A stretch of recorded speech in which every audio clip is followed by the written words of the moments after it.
Friends, आइए इस video में जो हम लोग बात करेंगे हेगन-पॉइज़ली इक्वेशन क्या होता है और इससे हम लोग क्या चीज कैलकुलेट करते हैं। तो पहला चीज फ्रेंड्स, इससे हम लोग हेड लॉस कैलकुलेट करेंगे और हेड लॉस हमारा जो कैलकुलेट होगा किसी सर्कुलर पाइप या ट्यूब के अंदर जो आपका फ्लो हो रहा है और वो फ्लो कैसा होना चाहिए, लेमिनार फ्लो, उसके लिए हमारा हेड लॉस कितना निकल कर आएगा ये हेगन-पॉइज़ली ने कैलकुलेट करके दिया हुआ था। ये आपके साइंटिस्ट के नाम है और इसी को हम लोग और क्या बोल सकते हैं, क्या, this is the head loss. ठीक है, ये आपका हेड लॉस है through circular pipe. Circular pipe के अंदर किस फ्लो के लिए है, ये आपका होगा लेमिनार फ्लो के अंदर।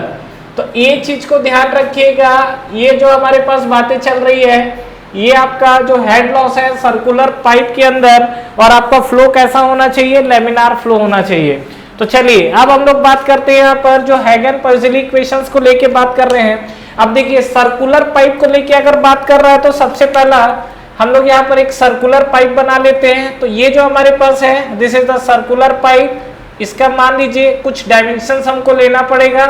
यहाँ पर ये आपका फ्लो दिख रहा है, मान लीजिए कि सपोज ये जो हमारे पास पाइप है, इस पाइप का जो हमको डाया दिख रहा है, ये पाइप का डाया हम लोग कितना ले लेते हैं, डी। जहां तक फ्लो के डायरेक्शन की अगर बात है तो फ्लो का डायरेक्शन मान लीजिए ये हमारा फ्लो इन हो रहा है और यहाँ से हमारा फ्लो आउट हो रहा है। अगर यहाँ पर हम लोग दो सेक्शन ले लेते हैं, एक हमारा सेक्शन ये हो जाएगा, दूसरा हमारा सेक्शन ये है। मान लीजिए कि सपोज ओवरऑल पाइप का जो लेंथ है वो हमारे पास L है, this section is 1 and this section is 2 और यहाँ पर ये दोनों के जो बीच का गैप है इसको हम लोग dx ले लेते हैं। ये ओवरऑल पाइप का लेंथ L है, लेकिन यहाँ पर आप x सेक्शन भी ले सकते हो और x से हमारा जो एलिमेंट्री स्ट्रिप हमने काटा हुआ है that is the dx। Clear है यहाँ तक। अब सुनिए, अगर किसी पाइप के अंदर जब आपका कोई फ्लूइड फ्लो होता है तो उस कंडीशन पे हमारा pressure difference that is dp/dx, ठीक है, ये हमारे पास कितना निकल कर आता है, this is equal to 8 mu u bar upon r square. ये आपको समझ में आ रहा है क्या है, 8 mu u bar upon r square. अब यहाँ पर देखते जाइए कि क्या क्या फ्लूइड है। दूसरा चीज, ये जो हमारा dp/dx की बात कर रहे हैं, जैसे जैसे आप x डायरेक्शन में बढ़ रहे हो प्रेशर बढ़ रहा है कि कम हो रहा है, कम होते जा रहा है। मतलब x डायरेक्शन में जैसे जैसे हमारा बढ़ रहे हैं प्रेशर कंटिन्यू ड्रॉप होते चले जा रहा है। That's why we are taking here negative sign and 8 mu, what is mu, mu is the viscosity of the fluid. ये जो हमने u बार लिखा हुआ है, ये u बार आपका क्या है, this is the average velocity. ये जो आपको म्यू बार दिख रहा है ये आपको क्या है, म्यू बार आपको दिखा शो कर रहा है एवरेज वेलोसिटी। और ये जो आपको r दिख रहा है, r क्या है आपका, r is the radius of pipe. ठीक है, तो जो आपका r है ये आपका क्या, पाइप का रेडियस है। क्लियर। तो अगर आप यहाँ पे r को शो करना चाहते हैं तो r आपका ये पोर्शन मीन आपका रेडियस जो है सर्कुलर पाइप जो आपके पाइप के वॉल तक जो है that is the r। Clear है यहाँ तक। अच्छा, मुझे यहाँ पर निकालना क्या है, मुझे हेड लॉस निकालना है। ओवरऑल आपको एक कंक्लूजन दे देता हूँ, यहाँ से आप बेटर है आप dp निकाल लीजिए और dp निकालोगे तो dx का यहाँ मल्टीप्लाई हो जाएगा। फिर हम लोग dp को क्या है, हेड लॉस में कन्वर्ट कर सकते हैं। कैसे, p equal to rho g h होता है तो p को हम लोग hf के फॉर्मेट में ले आएंगे। नहीं समझ में आ रहा है कोई बात नहीं, हम लोग यही कहानी आगे करने वाले हैं। क्या, यहाँ से आप निकालिए माइनस dp, तो minus of dp equal to आपको क्या मिलेगा, ये आपको मिलेगा 8 mu u bar divide by r square into dx। अभी हमारा एलिमेंट्री पार्ट के लिए बात चल रहा है, सेक्शन कहाँ 1 से 2 तक चल रहा है। तो यहाँ पर हम लोग क्या लिखते हैं, दिस इज द dp और यहाँ पर हम लोग माइनस है तो ये हम लोग इंटीग्रेट कर देते हैं 1 से 2 तक।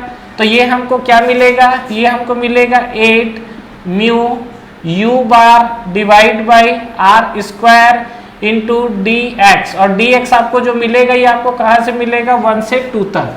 मतलब जो आपको dx मिल रहा है ये आपको 1 से 2 तक मिलेगा। क्लियर। अब देखिए यहाँ पे क्या होगा, ये जो हमारे पास dx टर्म्स आया हुआ है। अच्छा, दूसरा चीज 1 से 2 तक आप ले सकते हो, अदरवाइज अगर आप पूरा l तक लेना चाहते हो तो 0 to l तक भी ले सकते हैं। तो यहाँ पे देखिए माइनस साइन को हमने बाहर कर लिया, dp को हम क्या लिख सकते हैं, date is p2 minus p1। यहाँ पर 8 म्यू तो आपका कांस्टेंट है, एवरेज वेलोसिटी भी आपका कांस्टेंट है। Divide by radius that is also constant. यहाँ पर dx को हम लोग क्या लिख सकते हैं, x2 माइनस x1, यही तो होगा x2 माइनस x1। और x2 माइनस x1 जो हमारे पास आया हुआ है, ये आप जैसे dx लिख रहे हैं या ओवरऑल लेंथ के लिए लोगे तो l लिख सकते हैं। तो यहाँ पर ये माइनस साइन को जब आप यहाँ मल्टीप्लाई करेंगे तो p1 minus p2 equal to आपको क्या मिलेगा, 8 mu u bar divide by आपको क्या मिलेगा, r स्क्वायर। और यहाँ पे अगर हम लोग बात करेंगे तो इनटू क्या मिला आपको, l।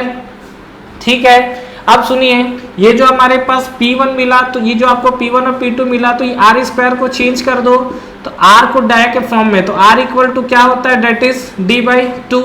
तो यहाँ पे R स्क्वायर है, तो यहाँ पे हम लोग लिख सकते हैं क्या, P1 minus P2 that is equal to 8 mu U bar into L। और यहाँ R है तो यहाँ पर हमने क्या लिख दिया, D स्क्वायर, और यहाँ पर हमने लिख दिया 4। बट हमको क्या निकालना है, यहाँ पे हेड लॉस का एक्सप्रेशन लेके आना है। तो ये जो हमारा प्रेशर डिफरेंस है, इसको हम लोग हेड लॉस में कन्वर्ट करेंगे। तो हेड लॉस में हम लोग कैसे कन्वर्ट कर सकते हैं, सीधी सी बात है, देखिए P इक्वल टू हम लोग क्या लिखते हैं, रो जी एच। तो यहाँ पर अगर आप लिखेंगे डेल P, तो डेल P इक्वल टू, देखो रो और जी तो आपका कांस्टेंट है, तो यहाँ पर आप लिख सकते हो डेल H, और यही डेल H आपका क्या HF है ना, head loss due to friction. तो यही हमने क्या लिख दिया, HF लिख दिया हुआ है। तो यहाँ पे अगर मैं HF की वैल्यू निकालूं तो HF इक्वल टू आपका क्या आएगा, del P divide by rho into G, यही तो आएगा। तो यहाँ पर अच्छा डेल P की वैल्यू हमको डायरेक्ट रखना है, तो यही वाला वैल्यू रख देते हैं। तो ये हमारे पास इक्वेशन फर्स्ट है, तो यहाँ पे हम लोग लिख देते हैं क्या, फ्रॉम इक्वेशन फर्स्ट। तो फ्रॉम इक्वेशन फर्स्ट में आपको क्या दिखेगा, P1 minus P2 that is the del P, और डेल P की वैल्यू हम लोग क्या लिखेंगे, that is equal to rho g h f equal to, यहाँ पे आपको क्या मिलेगा, ये हमको मिलेगा 8 म्यू, ठीक है, U बार फिर L डिवाइड बाई, ये आपको मिला D स्क्वायर। अच्छा ये देखो 4 और 8 का मल्टीप्लाई कर दो तो ये आपको क्या मिल जाएगा, डेट इज इक्वल टू 32। तो यहाँ से अगर आप HF निकालना चाहते हो तो HF इक्वल टू आपको क्या मिल जाएगा, head loss due to friction, ये आपको मिलेगा 32 mu U bar L upon rho g d. ठीक है, तो ये जो हमारे पास आया हुआ है, सीधा सीधा आप बोल सकते हो क्या, दिस इज द हेगन-पोज़ेली इक्वेशन। किसके लिए, फॉर सर्कुलर पाइप। जो आपका सर्कुलर पाइप है वहां पर आपका लगेगा कौन सा फ्लो होना चाहिए, this flow will be laminar flow. ठीक है, मस्ट बी लैमिनार फ्लो, ये ध्यान रखिएगा। कंडीशन हमारा किसके लिए आया हुआ है, लैमिनार फ्लो के लिए, और वहां पर हमने क्या है, इसका हेड लॉस निकाला हुआ है। Thank you very much for watching this video. Friends, इस वीडियो को लाइक करिए, ज्यादा से ज्यादा फ्रेंड्स के साथ शेयर करिए, और इस चैनल को सब्सक्राइब करना ना भूलें, और बेल नोटिफिकेशन जरूर प्रेस करिएगा, जिससे जो भी लेटेस्ट वीडियो अभी आ रहे हैं और जो भी आपके वीडियोस अपलोड हो रहे हैं वो आप तक पहले पहुंचे। और फ्रेंड्स, हमारा टेलीग्राम चैनल भी है जिसको आप ज्वाइन कर सकते हैं, जिसका लिंक नीचे आपको डिस्क्रिप्शन में और फर्स्ट कमेंट बॉक्स पे मिल जाएगा। तो ठीक है फ्रेंड्स, तैयारी करते रहिए। Wish you all the best.